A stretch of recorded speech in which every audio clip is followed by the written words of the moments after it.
So I am Stijn Blot, and I just want to give a short roundup of the talk I just gave.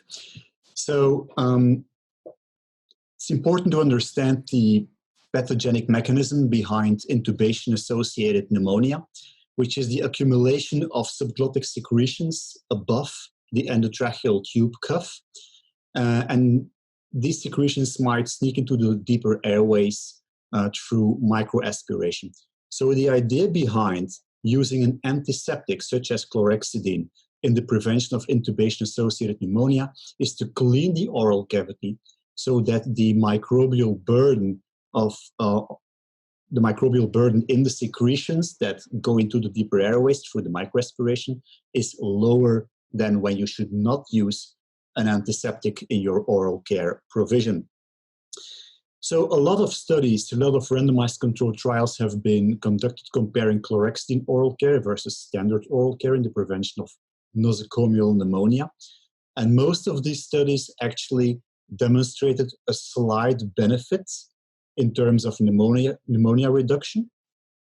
But when you pull all these together, the overall effect seems to be positive. That's the good news. However, when you do a breakdown of all the different ICU populations, we can clearly see that there is only a statistically significant benefit in patients in cardiosurgical units. That's the important observation. Now, despite that limitation, chlorhexidine oral care has been promoted worldwide by a very powerful healthcare institutions such as the IHI and the CDC for every mechanically ventilated patient, whether it was in the cardiac surgery unit or outside that unit. So for every mechanically ventilated patient.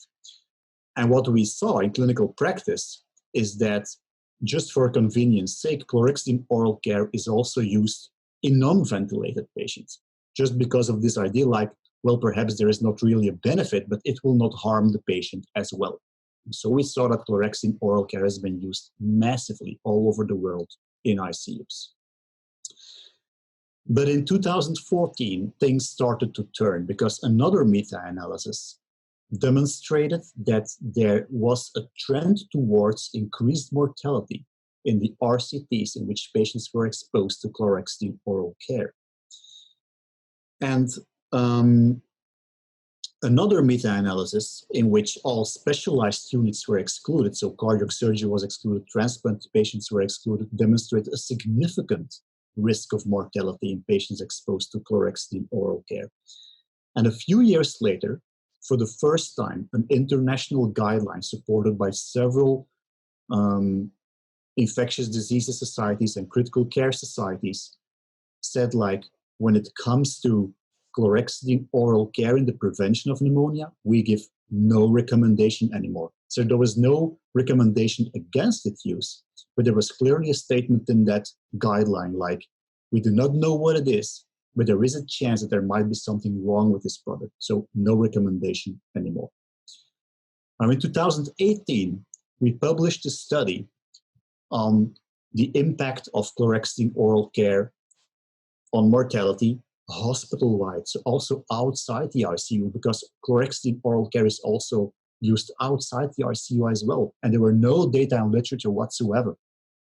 And from this very large observational cohort study, including 82,000 patients, of which 11,000 were exposed to chlorhexidine oral care, it became clear that this product or this practice was very strongly associated with an increased risk of mortality, especially in patients outside the ICU. So especially in patients with an overall favorable risk or favorable prognosis, those who should survive the hospital stay, especially in that pool of patients, the negative impact of chlorhexidine oral care was very obvious.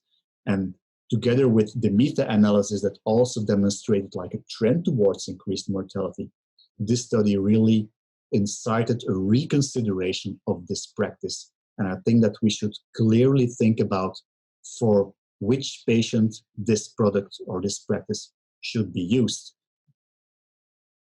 What I believe is that if you do not work in a surgical ICU, in a cardiac surgical ICU, there is very little benefit to use it in the first place, because there's only proof of pneumonia risk reduction in cardiac surgery patients. So for all the other patients, I would be very careful by using chlorhexidine oral care.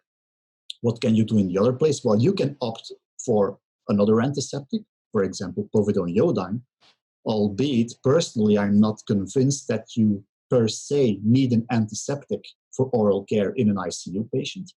I think that you can go a long way just by optimizing basic oral care with twice a day toothbrushing, and then every 4 hours in between, just a very short manual cleaning with sterile water and perhaps moisturizing if this is needed for your patient. And I think that when you can install such a practice in your unit, that you will do a very good job in terms of pneumonia risk reduction.